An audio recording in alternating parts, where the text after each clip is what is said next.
Estimados amigos, nuevamente en su programa UPAO asiste un especialista de salud en casa. Estamos tratando la importancia de saber alimentarnos durante esta temporada de verano, pero no solo en la ingestión, como Magíster Ana C. Cecilia Ferradas, que nos está, Ana C. de cariño, pero su nombre Ana Cecilia, está tratando y orientándonos, ¿no? Desde la conservación, diríamos, Ana C., desde que la compramos, porque a veces se va el ser humano, hombre o mujer, por lo más económico, ahí los platanitos ya con pequitas cuesta menos, lo compran, no, porque puede hacer daño a la salud si es que están ya en una etapa de deterioro. Muy bien, entonces, desde que compramos, lo higienizamos, lo separamos, conservamos hasta para el uso y la ingestión. Todo muy bien te has dejado entender de la higiene, desde el lavado de manos, el lavado y desinfección. Nosotros en enfermería recomendamos por cada litro de agua 1 o 2 gotitas de hipoclorito de sodio para poder nosotros desinfectar la lechuga, lo que se va a comer crudo, ¿verdad? Y lo que se va a cocinar, ya la cocción nos ayuda a matar esos microbichitos, como dicen la población en términos así del argot popular. No nos dejamos entender muy bien y surgió fuera del aire a través de nuestra amiga Gloria, que nos está acompañando acá en el coloquio entre tú, Ana C., Yadira y Gloria. Y Gloria decía que por favor le podamos explicar, tú ya lo has hecho, pero también para que los que nos siguen a través de las 3 plataformas, ¿cómo es eso de que yo, entre lo que estoy congelado, por decir el pollo, como el ejemplo que se ha dado, y voy a utilizar, lo descongelo, lo pongo a temperatura ambiente y luego nuevamente lo vuelvo al congelador? Ahí en esos cambios de temperatura hay riesgos, ¿verdad? Entonces, ¿qué riesgos hay y qué nos recomiendas? Claro, justo estábamos conversando del tema y les indicaba que lo peor que se puede hacer es descongelar un alimento y luego volverlo a congelar, ¿no es cierto? El alimento cuando se congela se conserva, mantiene todas sus características y se conserva como debe conservarse. Obviamente antes de congelarlo se ha desinfectado y se ha higienizado. Una vez que el alimento está congelado, todas las bacterias o microorganismos que pudiera tener, porque estamos hablando de un alimento crudo, están detenidas. Es como un stop, en un video un stop, ¿no es cierto? No se mueren, no están muertas. Entonces, luego yo retiro el alimento y lo descongelo, y al descongelarlo y llevarlo a la temperatura ambiente, es como que despiertan estos microorganismos. Vuelven a la vida y vuelven de nuevo a atacar al alimento, ¿no es cierto? Y eso puede generar enfermedades.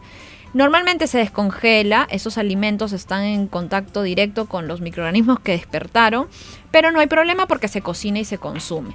¿Qué pasa si es que yo no lo cocino, no lo consumo en ese momento, sino que si tengo una porción grande de pollo, parto un pedazo, cocino y el resto que descongeló y que ya tienen los microorganismos ahí, ya está empezando un proceso de deterioro?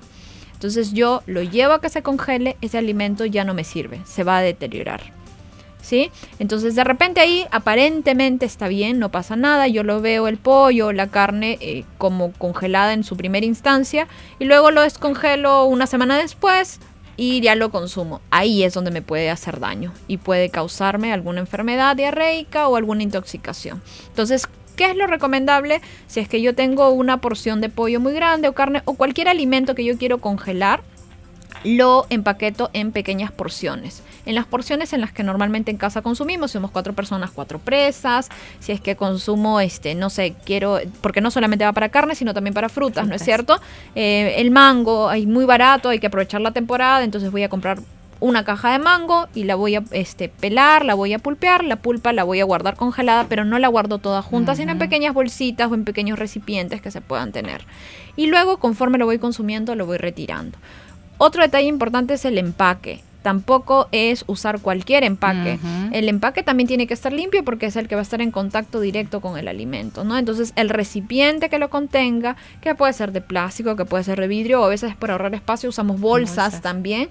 Lo importante es que sean limpias, ¿no? Que estén limpias, de primer uso de preferencia, y luego cuando se saca de descongelar se desechan esas bolsas, ¿no? Interesante, ¿no? Entonces, muy entendible, Anacet, y en ese importante almacenamiento y esa selección de acuerdo a lo que es la cantidad de las personas que habitan en ese domicilio para luego ingerirlo y no estar haciendo esos cambios bruscos de temperatura.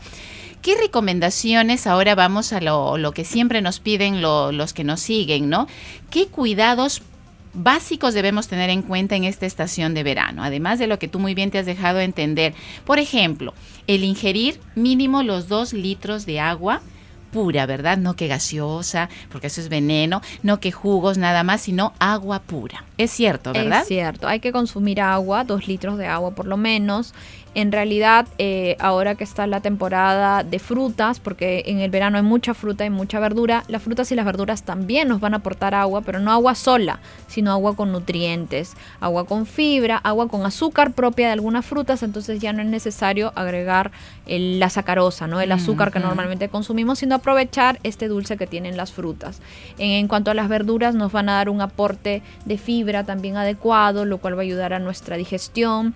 Y también ahora que están de moda tanto los antioxidantes, ¿no es cierto? Hay que consumir las frutas y las verduras de todos los colores porque los diferentes colores nos aportan diferentes nutrientes, diferentes vitaminas y también antioxidantes, ¿no? Los antioxidantes nos van a ayudar a prevenir ciertas enfermedades que ahora lamentablemente están de moda, como los cánceres, ¿no? El cáncer a las diferentes partes del cuerpo. Entonces esos antioxidantes van a prevenir, ¿no? Pero el consumo sí tiene que ser diario, no es que sea un tratamiento posterior a la enfermedad, sino que hay que prevenir con esta alimentación saludable. Así es, y como nuestros pacientes dicen, y la calidad, ¿no? Así se tenga ya también para controlar la enfermedad. Tú nos mencionas el agua, las verduras, las frutas dentro de este grupo que es de los alimentos protectores. No nos descuidemos de las proteínas, ¿verdad, Anacet? Pescadito, pollito a vapor, pavita misma, porque tú nos recomiendas siempre eso como experta en cuanto a lo que es formadores. Y los que también energéticos, porque necesitamos, además de los alimentos que tú ya has señalado en frutas y verduras, ¿qué otro tipo de alimentos como para matizar desayuno, almuerzo, cena? Claro, siempre en el desayuno, el almuerzo, en la cena tienen que haber, como tú bien lo has dicho, los alimentos, los protectores, están los constructores, están los reguladores y también los energéticos, ¿no? Para explicar un poquito más, los energéticos son todos aquellos que nos van a permitir desarrollar todas nuestras actividades, porque para hacer todo lo que nosotros hacemos necesitamos combustibles como son las energías, ¿no? Entonces, papas, cereales, choclo, arroz, cualquier alimento que nos va a aportar carbohidratos nos va a dar la energía.